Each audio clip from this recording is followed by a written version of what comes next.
आजकल आपने नोटिस किया होगा कि कुछ पेरेंट्स अपने बच्चों का टीन एज वाला जो बर्थडे होता है, जैसे उनका 13th बर्थडे होता है उनके बच्चे का, वो बड़े स्केल पे एकदम सेलिब्रेट करते हैं कि हमारा बच्चा 13 टीन एज में आ गया है। ठीक है, अगर आपने ऐसा कहीं आसपास में नोटिस किया तो आप मुझे कमेंट सेक्शन में ज़रूर बताइए। तो 13th बर्थडे सेलिब्रेट किया आपने, ठीक है, बहुत अच्छी बात है। अगर आप पैसे हैं आपके पास, आप अफोर्ड कर सकते हैं, या आपकी जैसी सोच है, आपको अपने बच्चों की खुशियां मनाने का पूरा अधिकार है। ठीक है, आपको अपने बच्चों की खुशियां सेलिब्रेट करनी चाहिए। लेकिन आपको एक बात का और ध्यान रखना चाहिए, यही टीन एज है जहाँ से बच्चों के अंदर बहुत सारे हार्मोनल चेंजेस आते हैं, उनकी बॉडी के अंदर भी चेंजेस आते हैं, वो लड़का है या लड़की है, दोनों की बॉडी के अंदर चेंजेस आते हैं, और उनके दिमाग के अंदर भी चेंजेस आते हैं। यही 13A के बाद शुरू होती है बच्चों की अपने पेरेंट्स के साथ में बहस करने की आदत। उनको अब अपने पेरेंट्स की बातें कम अच्छी लगती हैं, अपने दोस्तों की बातें ज़्यादा अच्छी लगती हैं। अब जब बच्चा टीनेज में आ गया है तो उसको अपने पेरेंट्स के अंदर कमियां नज़र आनी शुरू हो जाती है, और अपने दोस्तों की जो हर बुरी बात भी अच्छी लगनी शुरू हो जाती है। अब वो कोशिश करता है कि मुझे अपने घर में अपने पेरेंट्स के साथ कम टाइम स्पेंड करना है और अपने दोस्तों के साथ ज़्यादा टाइम स्पेंड करना है। ऐसा सब बच्चों के साथ होता है, और ये हार्मोनल जो चेंजेस आते हैं उनकी बॉडी में, उसकी वजह से होता है। देखिए, पहले के टाइम में ऐसा कुछ नहीं होता था। पहले बच्चे कब 12 के हुए, कब 20 के हो गए, किसी माँ बाप को पता ही नहीं चलता था।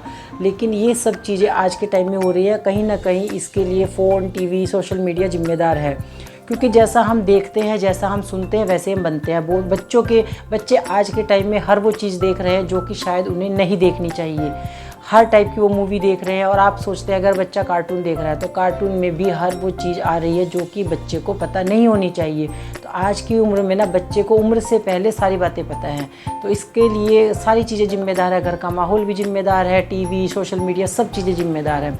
चलिए ठीक है, जिस चीज़ को हम नहीं बदल सकते हैं उसमें हम कुछ नहीं कर सकते हैं। तो आप अपनी तरफ से जब आपका बच्चा टीन एज में आता है तो उसको कुछ बातें ज़रूर समझाएं, वो आपका फ़र्ज़ है। आप अपने पेरेंट्स का फ़र्ज़ ज़रूर निभाएं।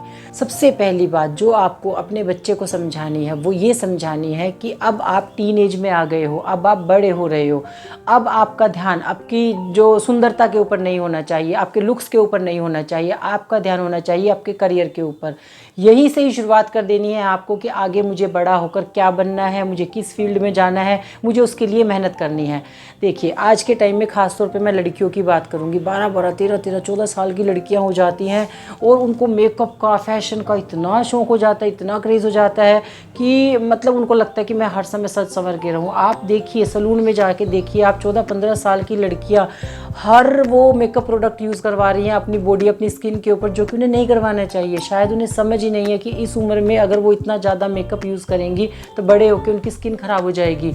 लेकिन आज के टाइम में ऐसा ही हो रहा है। 13-14 साल की लड़कियों को पूरे फैशन की नॉलेज है। उनको लगता है कि अब मुझे अच्छा दिखना है, मुझे सुंदर दिखना है। वो लड़का मुझे कुछ कह रहा है, उस लड़के ने मुझे बड़ा सुंदर बोला। मतलब लड़कियों के अंदर ही क्योंकि हार्मोनल चेंजेस आ रहे हैं ना, वो इस वजह से ऐसे करती हैं।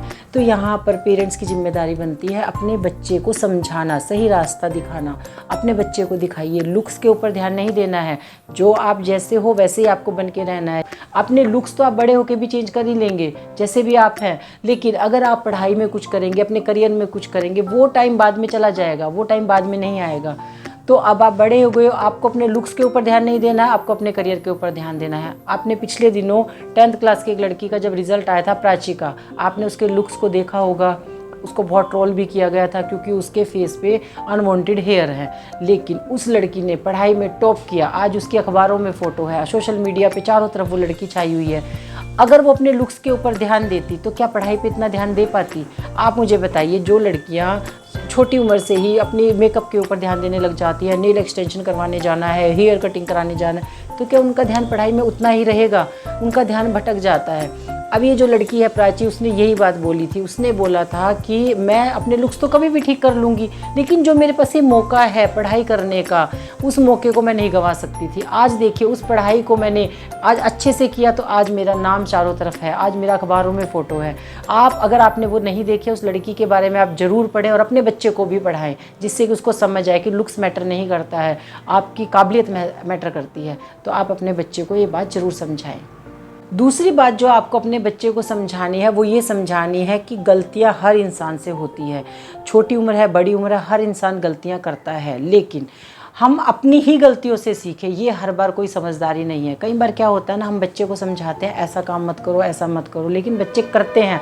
उनको लगता है कि हमारे पेरेंट्स तो ऐसे ही बोल रहे हैं, फिर वो उस गलती को करते हैं। फिर जब उस गलती का उन्हें कुछ बुरा उनके सामने रिजल्ट आता है, तब उन्हें लगता है कि मैंने ये गलती क्यों की।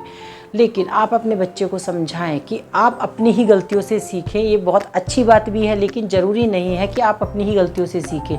अगर कोई गलती आपका फ्रेंड कर रहा है और उस गलती का उसको रिजल्ट अच्छा नहीं मिला है, उस गलती की उसको कोई सज़ा मिली है, तो आपको उसकी गलती से भी सीख लेनी चाहिए। ऐसा नहीं है कि अपने पैर पे कुल्हाड़ी मारने के बाद ही चोट खानी है। आपको दूसरों की गलतियों से भी सीख लेनी चाहिए। ऑब्जर्व करना चाहिए कि मेरे फ्रेंड ने क्या गलती की थी जिसकी वजह से उसके साथ ये हुआ, तो अब मैं आगे से वो गलती नहीं करूँगा। आप जब उसको बात बताएंगे, हो सकता है आपके बच्चे के दिमाग में ये बात आई नहीं थी। आप उसे समझाएं कि हर किसी को देखो, समझो, उसकी लाइफ को समझो, वो क्या कर रहा है, उस गलती का उसको क्या परिणाम मिला। हो सकता है आप दूसरे की गलती से बहुत कुछ सीख सकते हैं, आप गलतियां करने से बच जाएंगे। तीसरी बात आपको अपने बच्चे को समझानी है कि कभी भी किसी भी चीज़ को लेकर किसी की बराबरी बिल्कुल भी नहीं करनी है, किसी की नकल नहीं करनी है। देखिए, जो ये उम्र आई है ना, 13, 14, 15, 16 साल की, ये उम्र जो होती है वो दोस्तों के साथ ज़्यादा टाइम स्पेंड करेगा। अब हो सकता है कि आपके पास उतने पैसे नहीं हैं कि जो उसके दोस्त के पापा के पास है। हो सकता है उसके दोस्त के फादर उसको बहुत महंगे कपड़े दिलवाते हों, बहुत महंगे जूते दिलवाते हों, उसका स्कूल बैग महंगा होगा, स्कूल की वाटर बोतल महंगी होगी। तो बच्चा हो सकता है कल को आपको भी जिद करेगा कि मेरे दोस्त के पास तो ऐसी वाटर बोतल है, मेरे को तो ऐसी ही चाहिए, मेरे दोस्त के पास ऐसा बैग है, मुझे तो ऐसा ही चाहिए। यहाँ तक कि बच्चे पेन तक के लिए भी बोलते हैं अपने पेरेंट्स को। मैंने खुद ये चीज़ देखी है कि बच्चे बोलते हैं कि मेरे दोस्त के पास तो 200 रुपये का पेन है, उसके पापा ने उसे 200 का पेन दिलवाया, मुझे भी चाहिए। तो आपको उसे समझाना है कि कभी किसी की नकल नहीं करनी है, जितना हमारे पास है उसी में हमें खुश रहना है। और मकसद क्या होता है, मान लीजिए एक बच्चा पेन की जिद करता है कि मेरे को तो 150 का पेन चाहिए, 200 का पेन चाहिए। आप उसको समझाएं पेन का मकसद क्या होता है, लिखना। अगर आप 20 रुपये के पेन से या 10 रुपये के पेन से आपका वो काम हो रहा है, तो 150 रुपये का 200 रुपये का पेन क्यों लाना है। आप उसको समझाएं कि आपका वो जो दोस्त 150 या 200 रुपये का पेन लेके आ रहा है, उसके पापा के पास उतने पैसे हैं, वो इतना अफोर्ड कर सकते हैं, तो उसको दिलवा रहे हैं, लेकिन हम अभी इतना अफोर्ड नहीं कर सकते हैं। हमारा मेन मोटिव है कि हम आपको अच्छे से अच्छे शिक्षा दें, अच्छे से अच्छे हम स्कूल में तुम्हें पढ़ा रहे हैं, उसके लिए जितनी चीज़ों की ज़रूरत है हम उतना तुम्हें देंगे। तो इसीलिए तुम्हें कभी भी किसी की नकल नहीं करनी है। और कोई बच्चा अगर आपको चिढ़ाता है कि तुम्हारे पास ये नहीं है, तुम्हारे पास वो नहीं है, उसको एकदम से इग्नोर करना है, बिल्कुल उनकी बातों पे ध्यान नहीं देना है। कई बार क्लास में बच्चे इतना ज़्यादा बच्चे को चिढ़ाते हैं कि बच्चा अंदर ही अंदर घुटता चला जाता है, और कहीं ना कहीं ये अपने पेरेंट्स के लिए उसके मन में ना एक नफ़रत वाली भावना आ जाती है कि मेरे पेरेंट्स तो ख़राब है, वो मुझे ये चीज़ें नहीं दिलवा पाते हैं। तो अपने बच्चे को सपोर्ट करें, उसे समझाएं कि जितना तुम्हारे लिए ज़रूरी है हम हर वो चीज़ करेंगे, लेकिन तुम्हें कभी किसी की नकल नहीं करनी है। चौथी बात आपको अपने बच्चे को समझानी है कि दोस्त बनाने चाहिए, लेकिन दोस्त कम हों लेकिन अच्छे हों, क्योंकि जैसे आपके दोस्त होंगे वैसे ही आप बनते चले जाएंगे। आपने भी ये बात सुनी होगी। आप अपने बच्चे को समझाएं, जैसी संगत वैसी रंगत, जैसे लोगों के बीच में आप बैठते हैं वैसे ही आप बनते चले जाते हैं। अगर आप अपने से इंटेलिजेंट बच्चों के बीच में बैठोगे तो आपके अंदर भी एक भावना आएगी कि मुझे भी पढ़ना है, मुझे इसके जैसे जैसे ये पढ़ाई करता है, इसके इतने अच्छे नंबर आते हैं, मुझे भी ऐसे लेकर आनी है। लेकिन अगर आप ऐसे दोस्तों के बीच में बैठोगे जो पढ़ाई की तो बात ही नहीं करते हैं, वो पार्टीज़ की बात करते हैं, वो मूवी की बात करते हैं, वो खाने पीने की बातें करते हैं, वो रेस्टोरेंट की बात करते हैं, तो ऐसे बच्चों के साथ अगर आपका बच्चा बैठेगा तो वो भी, उसके मन में कहीं ना कहीं वो सब चीज़ें आएंगी कि मैं ये नहीं कर सकता हूँ। अपने बच्चे को समझाएं कि दोस्त कम बनाएं, लेकिन अच्छे दोस्त होने चाहिए जो कि आपको समझे और आप उन्हें समझ सकें। पांचवी बात आपको अपने बच्चे को समझानी है कि जीवन में कुछ बड़ा करने के लिए कभी भी माँ बाप के पैसे की ज़रूरत नहीं होती है, बल्कि बच्चे के अंदर एक मेहनत की और जुनून की ज़रूरत होती है। अगर बच्चे के अंदर जुनून है वो कुछ भी कर सकता है। आपने कई सारे ऐसे बच्चे देखे होंगे जिनके पेरेंट्स के पास बहुत ज़्यादा पैसा नहीं था। कई पेरेंट्स बच्चे ऐसे थे कि जिन्होंने खुद मेहनत की और आज बड़े बड़े ऑफिसर हैं, बड़े बड़े उनके बिजनेस चल रहे हैं। तो आप अपने बच्चे के दिमाग में बात बिठाइए कि आपको हमारे पैसे की ज़रूरत नहीं है, जितनी आपको ज़रूरत है हम उतना पैसा आपको देंगे। लेकिन अगर आप सोचते हैं कि सिर्फ माँ बाप के पैसे से ही अमीर बना जा सकता है तो ये आपकी सोच गलत है। आपके अंदर अपनी एक जिद होनी चाहिए, एक जुनून होना चाहिए कि मुझे कुछ अपना बड़ा करना है। जब आपके अंदर अपना जुनून होगा तो आप कुछ ना कुछ बड़ा एक ना एक दिन कर ही लेंगे। छठी बात जो आपको अपने बच्चे को समझानी है, जो कि मैं बच्चों वाली अपनी हर एक वीडियो में बोलती हूँ, कि मोबाइल से दोस्ती नहीं करनी है, किताबों से दोस्ती करनी है। यही उम्र होता है कि जब बच्चों को पेरेंट्स उनके सेपरेट फ़ोन दिलवा देते हैं कि उनका पर्सनल फ़ोन है। जब बच्चों के पास पर्सनल फ़ोन आ जाता है तो वो भूल जाते हैं कि उनकी और भी कोई ज़िंदगी है। वो सारा दिन फ़ोन में लगे रहते हैं, अपने दोस्तों से बात करनी है, सोशल मीडिया देखना है, वो हर समय फ़ोन में टाइम स्पेंड ख़राब करते हैं। एक्चुअली वो बहुत टाइम ख़राब करते हैं और उन्हें याद भी नहीं रहता है। तो आप अपने बच्चे को समझाएं, फ़ोन हमने तुम्हारे इसलिए दिया है कि तुम्हारे काम आ सके, क्योंकि फ़ोन देखिए कोई भी चीज़ ख़राब नहीं होती है। फ़ोन भी एक बहुत अच्छी चीज़ है, आप फ़ोन में से बहुत अच्छी इन्फॉर्मेशन ले सकते हैं।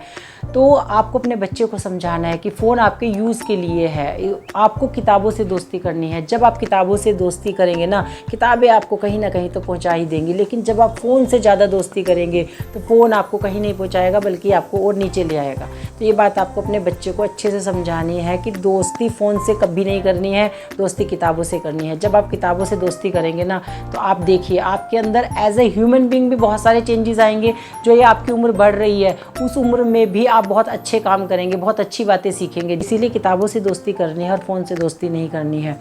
तो ये 6 बातें जो मैंने आपको बताई हैं, अपने टीनेज बच्चे को, हर पेरेंट्स को बतानी चाहिए, जिससे कि उसको समझ आ सके कि सही क्या है और गलत क्या है। देखिए हर पेरेंट्स का फ़र्ज़ होता है अपने बच्चे के साथ में बात करना, उसको अच्छी चीज़ें समझाना। अगर बच्चा किसी गलत संगत में पड़ भी जाता है तो ये तो पेरेंट्स का ही फ़र्ज़ है कि उसको कहाँ कैसे करके हम उसको वापस लेकर आएँ। पेरेंट्स का जो काम होता है ना, वो कभी ख़त्म नहीं होता है। जब बच्चे छोटे होते हैं उनके अलग तरह के काम होते हैं, जब बच्चे बड़े हो जाते हैं तो उनके अलग तरह के काम हो जाते हैं। तो पेरेंट्स का काम तो हमेशा ही चलता रहता है। तो आप ये बातें अपने बच्चों को ज़रूर समझाएं, जिससे कि बच्चों का ध्यान एकदम से एक तो मोबाइल में से हट जाए। सबसे बड़ा टास्क तो आज यही हो गया है कि बच्चे मोबाइल बहुत देखते हैं, फ़ोन बहुत देखते हैं, और मैंने इसके लिए वीडियो भी बनाई है। अगर आपने वो वीडियो नहीं देखा है तो आप उस वीडियो को ज़रूर देखिए, मैं उसका लिंक भी आपको डिस्क्रिप्शन में दे दूँगी, ठीक है। और आपकी इस बारे में क्या राय है कमेंट सेक्शन में ज़रूर बताएं। वीडियो पसंद आया तो वीडियो को लाइक ज़रूर करें, सबके साथ शेयर करें, और चैनल पहली बार देख रहे हैं तो चैनल को सब्सक्राइब करें बिना बिल्कुल ना जाए। Thank you so much.